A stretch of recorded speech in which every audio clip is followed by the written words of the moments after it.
सुप्रभात प्यारे बच्चों। आज हम महाभारत पाठ 12 इंद्रप्रस्थ करेंगे।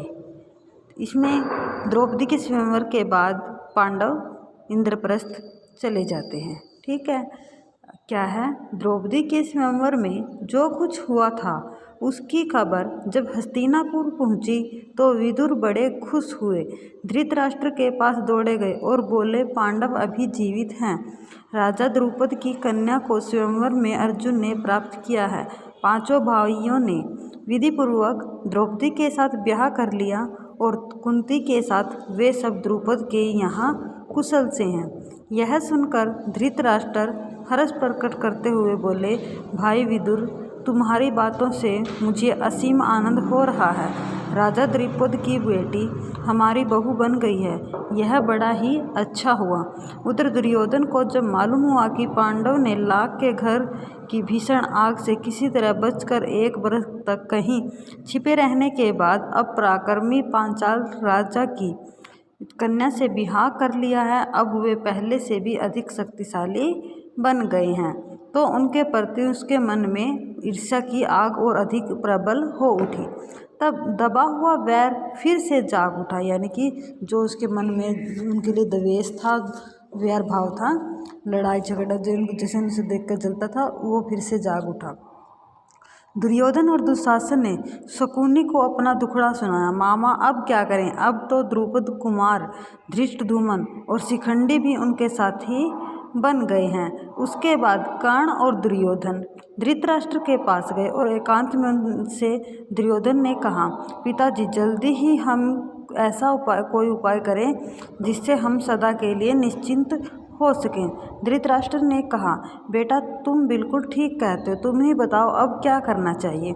दुर्योधन ने कहा, तो फिर हमें कोई ऐसा उपाय करना चाहिए जिससे पांडव यहाँ आए ही नहीं, क्योंकि यदि वे इधर आए तो जरूर राज्य पर भी अपना अधिकार जमाना चाहेंगे। इस पर कर्ण को हंसी आ गई। उसने कहा, दुर्योधन, अब 1 साल बाहर रहने और दुनिया देख लेने से उन्हें काफ़ी अनुभव प्राप्त हो चुका है। एक शक्ति संपन्न राजा के यहाँ उन्होंने शरण ली है, उस पर उनके प्रति तुम्हारा वैरभाव उनसे छिपा नहीं है, इसलिए छल प्रपंच से अब काम नहीं बनेगा। आपस में फूट डालकर भी उनको हराना संभव नहीं है।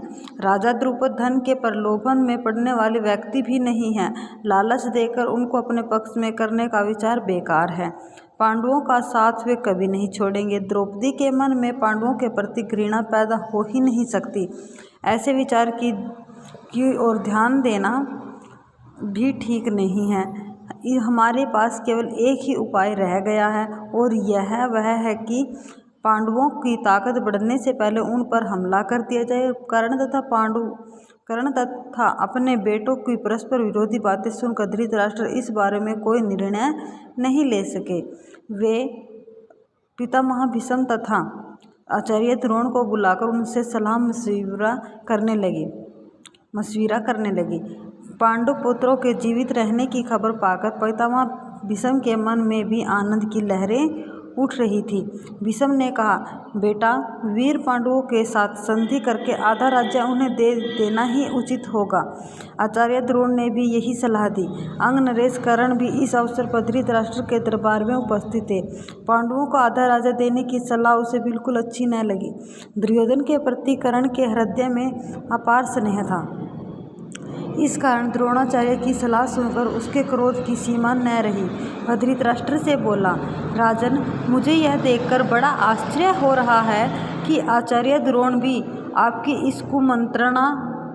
ऐसी कुमंत्रणा देते हैं। राजन, शासक का कर्तव्य है कि मंत्रणा देने वालों की नीयत को पहले परख लें, फिर उनकी मंत्रणा पर ध्यान दें। कर्ण की इन बातों से द्रोणाचार्य क्रोधित हो गरज कर बोले, दुष्ट कर्ण, तुम राजा को गलत रास्ता बता रहे हो। यह निश्चित है कि यदि राजा धृतराष्ट्र ने मेरी और भीष्म पितामह की सलाह न मानी तो तुम जैसे की सलाह पर चले तो फिर कौरवों का नाश होने वाला है। इसके बाद धृतराष्ट्र ने धर्मात्मा विदुर से सलाह ली। विदुर ने कहा, हमारे कुल के नायक भीष्म और आचार्य द्रोण ने जो बताया वही श्रेयस्कर है। कर्ण की सलाह किसी काम की नहीं है। अंत में सब सोच विचार कर धृतराष्ट्र ने पांडु के पुत्रों को आधा राज्य देकर संधि कर लेने का निश्चय किया और पांडवों को द्रौपदी तथा कुंती सहित सादर लाने के लिए विदुर को पांचाल देश भेजा। विदुर पांचाल देश की ओर रवाना हो गए। पांचाल देश में पहुंचकर विदुर ने राजा द्रुपद को अमूल्य उपहार भेंट करके उनका सम्मान किया और राजा धृतराष्ट्र की तरफ से अनुरोध किया कि पांडवों को द्रौपदी सहित हस्तिनापुर जाने की अनुमति दें। विदुर को अनुरोध सुनकर राजा द्रुपद के मन में शंका हुई। उनको धृतराष्ट्र पर विश्वास न हुआ। सिर्फ इतना कह दिया कि पांडवों की जैसी इच्छा हो वही करना ठीक होगा। तब विदुर ने माता कुंती के पास जाकर अपने आने का कारण उन्हें बताया। कुंती के मन में भी शंका हुई, कहीं पुत्रों पर फिर कोई आफत न आ जाए। विदुर ने उन्हें समझाया और धीरज देते हुए कहा, देवी आप निश्चिंत रहें, आपके बेटों का कोई कुछ नहीं बिगाड़ सकेगा। वे संसार में खूब यश कमाएंगे और विशाल राज्य के स्वामी बनेंगे। आप सब बेखटके हस्तिनापुर चलिए। आखिर द्रुपद राजा ने भी अनुमति दे दिया और विदुर के साथ कुंती द्रौपदी समेत पांडव हस्तिनापुर को रवाना हो गए। उधर हस्तिनापुर में पांडवों के स्वागत की बड़ी धूमधाम से तैयारियां होने लगी। जैसा कि पहले निश्चय हो चुका था कि युधिष्ठिर को यथाविधि राज्याभिषेक हुआ है और आधा राज्य पांडवों के अधीन किया गया है। राज्याभिषेक के उपरांत युधिष्ठिर को आशीर्वाद देते हुए धृतराष्ट्र ने कहा, बेटा युधिष्ठिर, मेरे अपने बेटे बड़े दुरात्मा हैं। एक साथ रहने से संभव है कि तुम लोगों के बीच वैर बढ़े। इस कारण मेरी सलाह है कि तुम खांडवप्रस्थ को अपनी राजधानी बना लेना और वहीं से राज करना। खांडवप्रस्थ वह नगरी है जो पुरु, नहुस और ययाति जैसे हमारे प्रतापी पूर्वजों की राजधानी रही है। हमारे वंश की पुरानी राजधानी खांडवप्रस्थ को फिर से बसाने का यश और श्रेय तुम्हें ही को प्राप्त हो। धृतराष्ट्र के मीठे वचन मानकर पांडवों ने खांडवप्रस्थ के भग्ना अवशेषों पर, जो कि उस समय तक निर्जन वन बन चुका था, निपुण शिल्पकारों से एक नए नगर का निर्माण कराया। सुंदर भवनों, अभेद दुर्गों आदि से सुशोभित उस नगर का नाम इंद्रप्रस्थ रखा गया। इंद्रप्रस्थ की शान एवं सुंदरता ऐसी हो गई कि सारा संसार उसकी प्रशंसा करते न थकता। अपनी राजधानी में द्रौपदी और माता कुंती सहित पांचों पांडव 23 वर्ष तक सुखपूर्वक जीवन बिताते हुए न्यायपूर्वक राज्य करते रहे।